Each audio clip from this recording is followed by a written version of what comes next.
un appareil photo peut, ou non, répondre à vos normes. Alors, quelle est la meilleure approche pour acheter un nouvel appareil photo? Recherchez, bien sûr. Nous l'avons donc fait pour vous. Et pour vous aider, nous avons compilé les meilleurs appareils photo pour la photographie professionnelle, afin que vous puissiez trouver la meilleure option qui réponde à vos besoins. L'EOS R, bien qu'équipé d'un capteur de 30,3 mégapixels, offre une série de caractéristiques restreintes et des choix ergonomiques tactiles discutables. La poignée est confortable et bien creusée, alors qu'elle laisse suffisamment d'espace entre elle et l'objectif. La différence principale entre l'EOS R6 et l'EOS R5 se situe sur l'épaule droite. Le premier bénéficie d'un barillet de sélection des modes photo, tandis que le second jouit d'un écran de contrôle des paramètres. Du côté de la connectivité, des prises synchro flash, micro et casque sont disponibles aux côtés d'un port micro HDMI type D. Le Wi-Fi 5 i3 802.11a/BGNAC est aussi de la partie en compagnie du Bluetooth 4.2.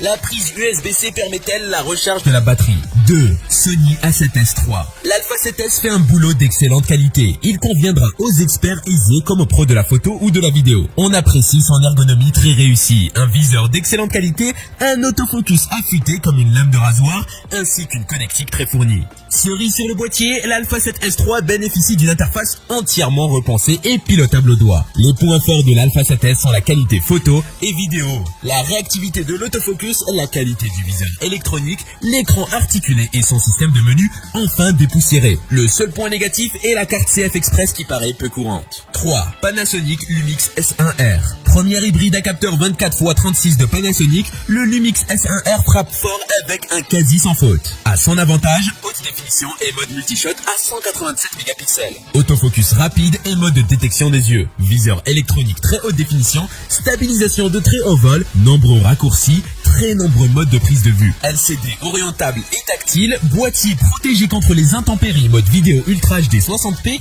Ainsi, les principales fonctions de l'appareil sont clairement identifiées sur le boîtier et par conséquent rapidement accessibles. Si nous n'avons relevé aucune défaillance, son boîtier encombrant et anguleux, son poids élevé, visée moyenne en basse lumière, faible autonomie de la batterie et son design assez froid s'avère tout de même un peu décevant. 4. Nikon Z7 II. Pendant haute définition des hybrides 24x36 de Nikon, le Z7 II hérite comme le Z2 d'un second lecteur de cartes, au format SD cette fois, d'un second processeur X-Bid entièrement voué à l'autofocus, d'une nouvelle batterie plus endurante, des améliorations notables face à son prédécesseur qui font du Z7 II un boîtier performant et plus accessible que le nouveau Z9. Un prix plus accessible mais aussi une excellente capacité et une qualité d'image qui n'a rien à envier au fer de lance de la marque. Son capteur 45,7 mégapixels est stabilisé, une vidéo 4K 60p, une protection tout temps et un double lecteur de cartes, un autofocus sensible et une grande dynamique de capture. À son tour, un écran est inclinable seulement, son suivi AF parfois perfectible, obturateur à 1 sur 1000S minimum et une autonomie moyenne. 5. Olympus OM DE M1X. L'Olympus OM DE M1X est un EM1 Mark II renforcé, reprogrammant son capteur de 20 mégapixels, ses films 4K et ses rafales de 18 IPS dans un corps plus grand et plus résistant avec une poignée portrait intégrée, des batteries doubles, des capteurs de champ, un suivi de mise au point automatique amélioré, alimentation USB et stabilisation intégrée encore meilleure. La stabilisation est remarquablement bonne, mais il n'y a pas de 4K à 60p. Le viseur est relativement bas, l'ensemble de fonctionnalités Olympus rend les réflexes numériques professionnels démodés. La 9 de Sony est un rival moderne beaucoup plus difficile qui ne coûte qu'un tiers de plus. Le M1X est un corps spécialisé avec un public limité en conséquence. Il s'agit de l'appareil photo Micro Four Thirds, le plus grand, le plus lourd et le plus cher à ce jour. Nikon D850.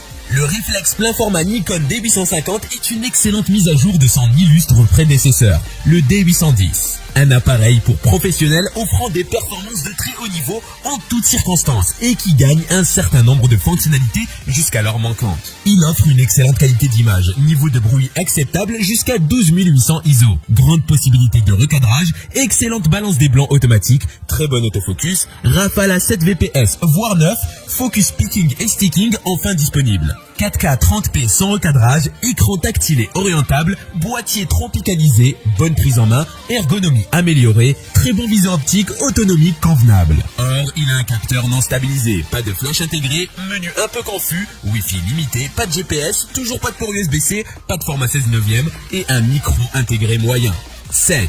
Leica M10R. L'appareil photo numérique Leica M10R fait suite à la série des M10 et particulièrement du M10 monochrome. Il apporte principalement un nouveau capteur de 40 mégapixels comme nouveauté et conserve évidemment la visée télémétrique. Le M10R est annoncé avec un bruit de déclenchement réduit. La sensibilité atteindra les 50 000 ISO. Parmi les autres caractéristiques, on peut noter une mémoire tampon capable d'encaisser une quarantaine d'images en rafale. Rafale qui atteint les 5 IPS, dont le mode le plus rapide. La vitesse maximale est disponible pour l'obturation atteint. Elle est 1/1400S. Le Wi-Fi est aussi disponible pour connecter l'appareil à l'application mobile Leica Photo. À son prix, nous regrettons toujours l'absence de certaines fonctionnalités technologiques, mais c'est ainsi que fonctionne Leica depuis toujours. 8. Sony A7R IV. Le Sony A7R IV est l'appareil photo sans miroir plein format haute résolution de 4e génération de Sony. Construit autour d'un capteur BSI CMOS qui produit des images de 60,2 MP. Par rapport aux générations précédentes, il promet une qualité de construction plus robuste, des contrôles raffinés, la dernière implémentation de mise au point automatique de l'entreprise et plus encore. Malgré sa haute résolution, il peut filmer jusqu'à 10 images par seconde avec une mise au point automatique complète et filmer des vidéos 4K, soit sur toute la largeur de son capteur, soit à partir d'un recadrage APS-C Super 35. Il bénéficie également d'un mode haute résolution à 16 prises de vue qui peut être utilisé pour générer des images 240 mégapixels de scène statique. 9. Blackmagic Pocket Cinema Camera 6K Pro. La Pocket Cinema Camera 6K Pro est dotée de filtres ND, d'un écran orientable haute luminosité, de nouvelles options d'alimentation, d'un viseur optionnel, un ensemble de nouveautés qui rend cette caméra très intéressante, notamment au regard de son tarif pour un usage fiction, pub ou corporate. Une ergonomie plus adaptée aux grandes mains qu'aux petites. La caméra dispose d'un système de ventilation qui lui permet de ne pas être limitée en durée d'enregistrement. Côté batterie, Blackmagic a apporté plusieurs améliorations. Le grip en plastique est d'un aspect extérieur plutôt robuste, fait d'un matériau similaire à la caméra. Son écran est non articulé, mais à son prix, on lui pardonne volontiers de ne pas savoir tout faire. Son rapport performance-prix reste très bon, si la durabilité est au rendez-vous. 10. Fujifilm X-T4. Le Fujifilm X-T4 est le premier XT et aujourd'hui encore le seul à s'équiper d'un système de stabilisation de capteurs. Il conserve à son avantage une fabrication tout temps et une ergonomie par molette qui a fait la signature de Fujifilm. Un écran totalement orientable rafale jusqu'à 30 images par seconde avec recadrage. Obturation électronique à 1/32000S et joint d'étanchéité. Sauf qu'il n'a pas de prise jack pour micro, pas de flash intégré, ni d'unité livrée en standard. Pas de mode pixel shift, joystick un peu étroit, menu chargé et recadrage en 4K 60p. Malgré cela, ce nouveau Fujifilm X-T4 est tout proche de la perfection. Côté tarif, on est sur le même prix que l'Olympus, qui lui dispose d'un plus petit capteur et ne filme pas en 4K 60 images par seconde.